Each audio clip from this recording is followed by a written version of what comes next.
Pada video kali ini kita akan membahas bagian yang keempat, yaitu cara kerja larutan penyangga. Cara kerja larutan penyangga adalah menggunakan sistem kesetimbangan. Kita lihat contohnya, misalkan dalam penyangga asam.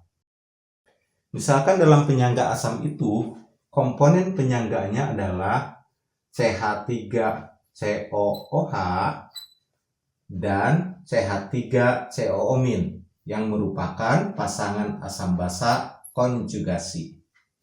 Misalkan CH3COH-nya ada 10 mol dan CH3COO-nya ada 10 mol di dalam larutan itu.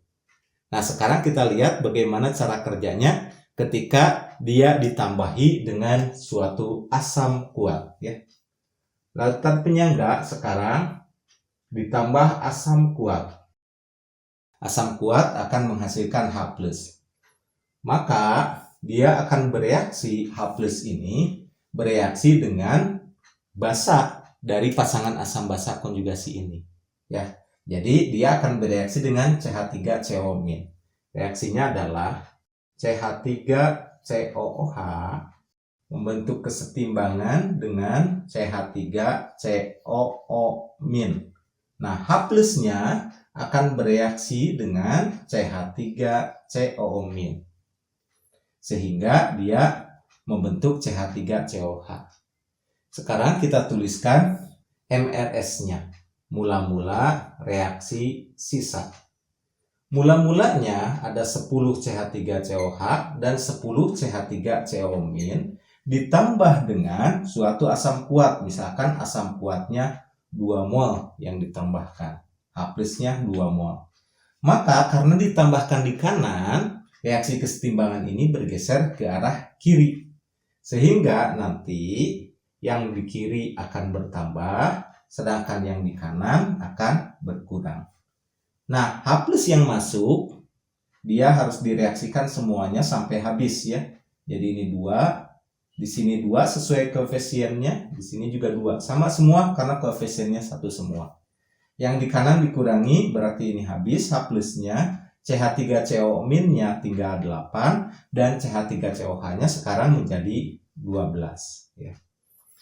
Nah, CH3COH dan CH3COO- ini tetap menjadi penyangga karena dia masih pasangan asam basa konjugasi. Begitu cara kerja larutan penyangga ketika ditambahin dengan asam. Yang masuk asam kuat tetapi direaksikan sehingga yang bertambah adalah asam lemah. Maka pH-nya tidak terlalu berubah. Oke, kita lihat sekarang contohnya. Jika yang ditambahkan adalah basa kuat.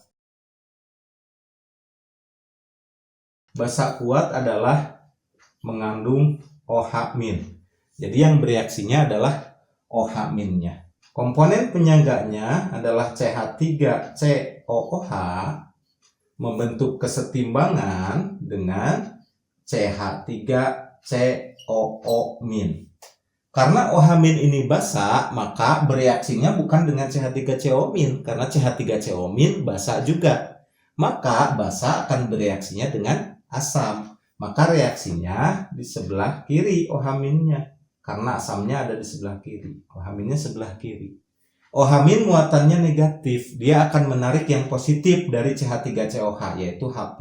H+-nya ditarik oleh OH- sehingga tersisa CH3COO-. H+ dan OH-nya bergabung membentuk H2O. Nah, sekarang kalau kita tuliskan angka-angkanya M, R, S, maka mula-mula 10, CH3COH-nya 10, CH3COO-nya 10. Misalkan dimasukkan basanya adalah OH-nya 1 mol. Maka karena ditambah di kiri, dia akan bereaksi ke arah kanan. Maka yang di kiri ini dikurang, yang di kanan bertambah. Bereaksinya sebanyak 1 supaya si basa kuatnya habis, ya. CH3COH-nya 1 juga karena koefisiennya sama, semuanya 1. Sehingga OH-nya habis, CH3COH-nya sekarang tinggal 9 dan CH3COO- yang terbentuk adalah 11 ya. Di sini ada penambahan air 1. Maka CH3COH-nya ada 9, sekarang CH3CO-nya ada 11, masih tetap larutan penyangga. Jadi begitu cara kerja larutan penyangga ketika ditambah OH-. Maka ketika yang masuk OH- suatu basa kuat direaksikan dengan asam, membentuk basa konjugasi yang lemah. Sehingga pengaruh OH-nya terhadap pH hanya sedikit saja. Naik mungkin, tetapi naiknya hanya sedikit. Itu cara kerja larutan penyangga. Untuk yang penyangga asam kita sudah bahas. Sekarang kita akan bahas bagaimana untuk penyangga basa. Tadi kita sudah melihat bagaimana cara kerja dari suatu penyangga asam. Sekarang kita bahas bagaimana cara kerja suatu penyangga basa. Sebetulnya sama saja ya prinsipnya, yaitu memanfaatkan sistem kesetimbangan. Jika yang masuk ke dalam larutan itu adalah asam kuat, maka dia akan bereaksi dengan basa konjugasi. Jika yang masuk adalah basa kuat, maka dia akan bereaksi dengan asam konjugasi. Oke, kita lihat sekarang contoh untuk penyangga basa. Misalkan penyangga basanya komponennya adalah NH3 dengan NH4+. Ya, ini pasangan asam basa konjugasi yang lemah sehingga dia membentuk penyangga. Misalkan NH3-nya ada 15 mol misalkan ya. NH4-nya juga misalkan 15 mol. Kemudian ada penambahan. Jadi angka-angka ini ngarang ya, pemisalan. Kemudian bagaimana akibatnya ke dalam larutan jika ditambah asam, yaitu penambahan H+. Karena H+ ini asam, maka dia akan bereaksi dengan basa ya. Di sini yang merupakan basa adalah NH3-nya ya, karena NH4 adalah asam konjugasi. Jadi reaksinya adalah NH3 membentuk kesetimbangan dengan NH4+, H+-nya bereaksi dengan basa. Jadi dia bereaksi dengan basanya H+ ya. Sehingga membentuk NH4+. Nah, bagaimana angka-angkanya? Kita tulis MRS. Awalnya NH3-nya 15 dan NH4+-nya 15. Ini sebetulnya boleh berbeda. Ini pemisalan saja. Kemudian yang masuk, misalkan H+-nya adalah 3 mol.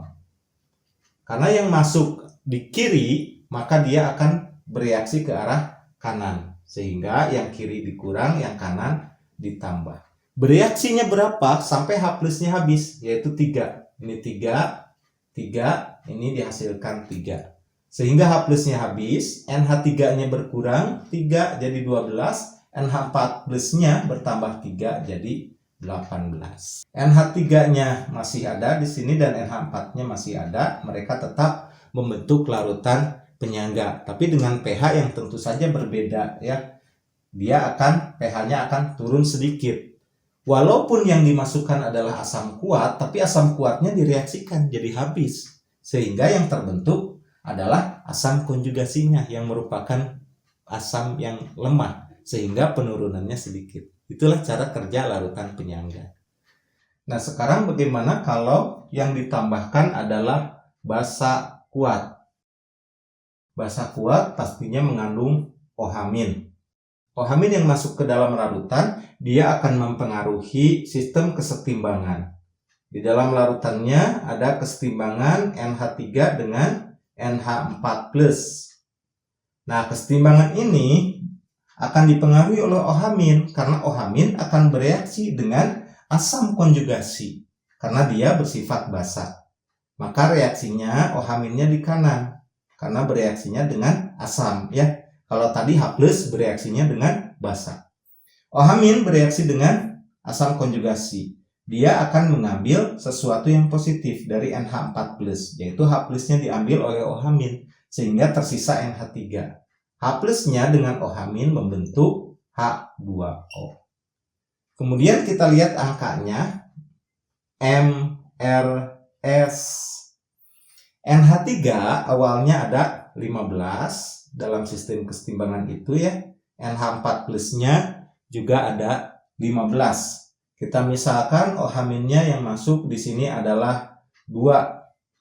Maka karena ada penambahan di kanan, dia bereaksinya ke arah kiri. Sehingga yang kanan ini akan berkurang, sedangkan yang kiri akan bertambah.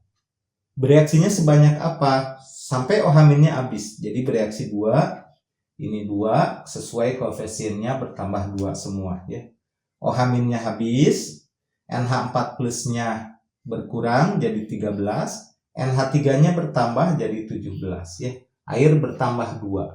Di sini masih tersisa ya NH3 dan NH4 plus. Tapi NH3-nya bertambah jumlahnya. Jadi akan mempengaruhi pH sehingga pH-nya menjadi lebih basa sedikit. Padahal yang masuk adalah basa kuat. Tetapi basa kuatnya direaksikan membentuk basa lemah. Sehingga pengaruh pH-nya jadi tidak terlalu besar. Harusnya kan ketika ditambahin basa kuat, pH-nya akan melonjak naik. Tetapi karena ada penyangga di dalamnya, maka si basa kuat ini direaksikan yang terbentuk basa lemah. Sehingga pH-nya naik, tetapi hanya sedikit. Itulah cara kerja larutan penyangga, bagaimana dia bisa mempertahankan pH. Ketika ditambahin asam kuat, maka dia akan bereaksi membentuk asam lemah. Ketika ditambahin basa kuat, juga dia akan bereaksi dalam kesetimbangannya. Sehingga yang bertambah hanya basa lemahnya. Itulah cara kerja larutan penyangga.